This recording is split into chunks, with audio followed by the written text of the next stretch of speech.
নমস্কার বন্ধুরা, দিতির রান্নাঘর উইথ ব্লগ চ্যানেলে আপনাদের প্রত্যেককে স্বাগত। দেখুন, আজকে নিয়ে চলে এসেছি খুব সুস্বাদু আর একদম সিম্পল পাতলা একটা মাছের ঝোল। বিশ্বাস করুন, এই মাছের ঝোল দুপুরবেলা গরম ভাতে যে কী তৃপ্তিদায়ক খাবার, একবার বানিয়ে না খেলে কিন্তু বুঝতেই পারবেন না। তো আজকের এই খুব সিম্পল এই মাছের ঝোলটা আমি কিভাবে বানালাম চলুন দেখে নিই। তো দেখুন বন্ধুরা, আজকের এই মাছের রেসিপিটার জন্য প্রথমেই একটা বাটির মধ্যে একটা মশলা রেডি করে নেব। তার জন্যে দিচ্ছি প্রথমে বাটির মধ্যে একটু জিরে গুঁড়ো। জিরে গুঁড়োটা খুব সামান্য দেব,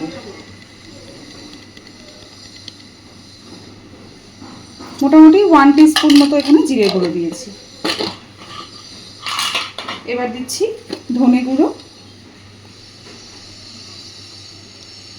ধনে গুঁড়োটাই একটু বেশি লাগবে এই রান্নাটাতে, ধনে গুঁড়োটা দেবো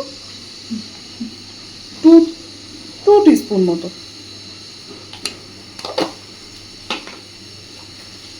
দিয়ে দিচ্ছি হলুদ গুঁড়ো,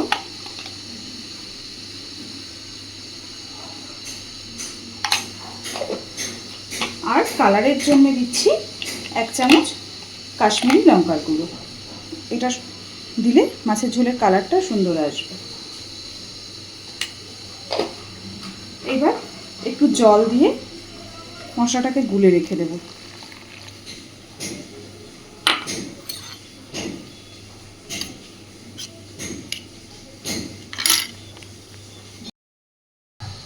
তো দেখুন বন্ধুরা, মাছের ঝোলের জন্য কড়াইতে সর্ষের তেল গরম করতে দিয়েছি, আর মাছে আমি আগে থেকে লবণ আর হলুদ মাখিয়ে রেখেছি।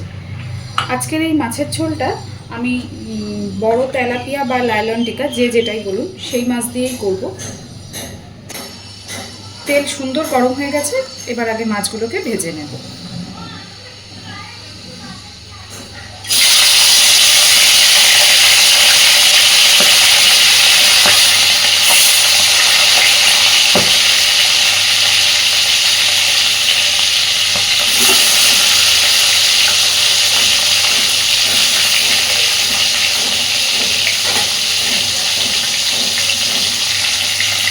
দেখুন, মাছগুলোকে ভেজে নিতেছি, এবার তুলে নেবো।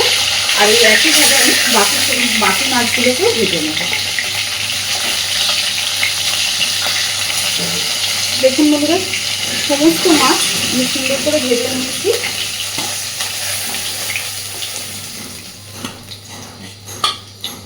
কড়াইতে যথেষ্ট তেল আছে। এইবার এই তেলের মধ্যেই আমি দিয়ে দিচ্ছি কেটে রাখা আলু।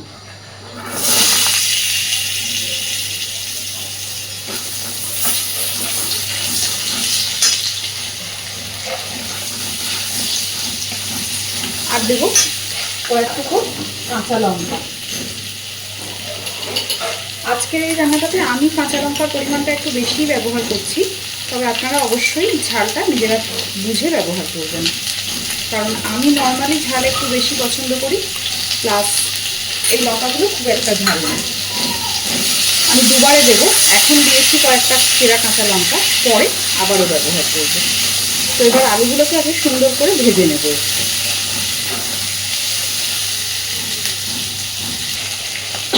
দেখুন, আলুগুলো বেশ সুন্দর ভাজা হয়ে এসেছে।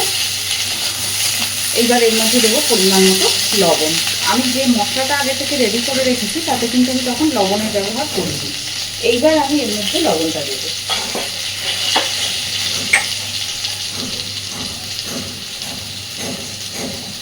দিয়ে দিলাম লবণ।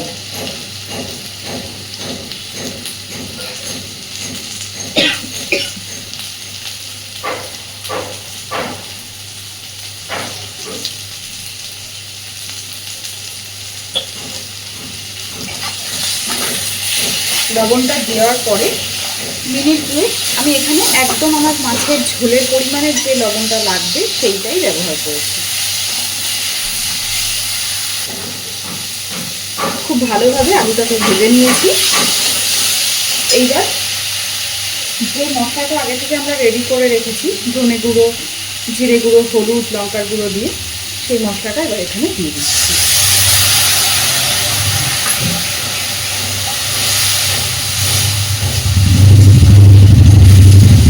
যে কোনো জ্যান্ত মাছ দিয়ে এই মাছের পাতলা ঝোলটা এর যে কী অসম্ভব সুন্দর স্বাদ হয়, একবার না বানিয়ে খেলে কিন্তু বুঝতেই পারবেন না।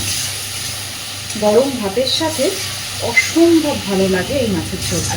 এর মধ্যে আপনারা ইচ্ছে করলে বেগুন বা কাঁচকলারও ব্যবহার করতে পারেন।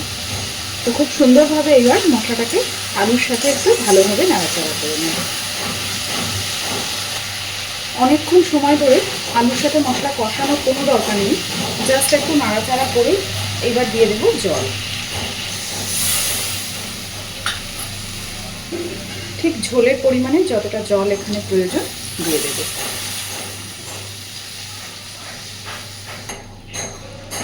জলটা দিয়ে ভালোভাবে ঝোলটাকে ফোটাতে থাকবো। মোটামুটি আলু 80% পর্যন্ত সিদ্ধ হয়ে যাবে, এইভাবে ঝোলটাকে ফুটিয়ে নেব আগে। দেখুন ঝোল খুব সুন্দরভাবে ফুটতে শুরু করেছে, আর আলুগুলোও কিন্তু প্রায় অনেকটাই সিদ্ধ হয়ে গেছে। এই যে আলু 80%-এর বেশি সিদ্ধ হয়ে গেছে। এইবার আমি ভেজে রাখা সমস্ত মাছগুলো ঝোলের মধ্যে দিয়ে দেব।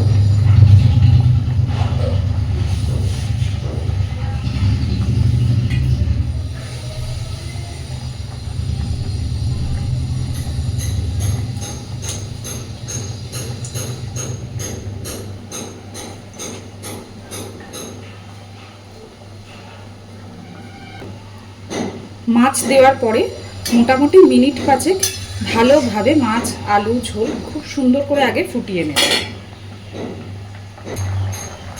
দেখুন খুব সুন্দরভাবে ঝোল ফুটে গেছে। মাছগুলো দেওয়ার পরে মিনিট 5 আমি ভালোভাবে ফুটিয়ে নিয়েছি। এইবার আমি মাছের ঝোলটাকে ঢেলে নেব, নিয়ে তারপর ফোড়ন দেব। তো মাছ যাতে ভেঙে না যায়, আগে আমি আস্তে আস্তে মাছগুলোকে তুলে নেব, তারপরে ঝোলটাকে ঢালব।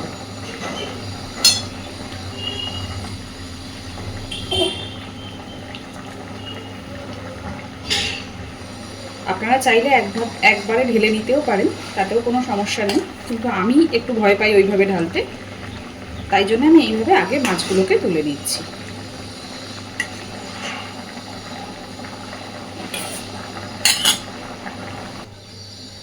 মাছের ঝোলটাকে ঢেলে নিয়ে কড়াইতে দিয়ে দিয়েছি আবারও আরেকটু সর্ষের তেল। এবার এর মধ্যে আমি ফোড়নে দিচ্ছি একটা শুকনো লঙ্কা, আর দিচ্ছি কিছুটা 5 ফোড়ন। গ্যাসের ফ্লেমটাকে একদম সিমে দিয়ে ফোড়ন থেকে সুন্দর যখন একটা গন্ধ বেরোতে শুরু করবে, দিয়ে দেব মাছের ঝোলটা, এখানে আবারও ঢেলে দেব। একটু সাবধানে ঢালতে হবে এই পর্যায়েতে।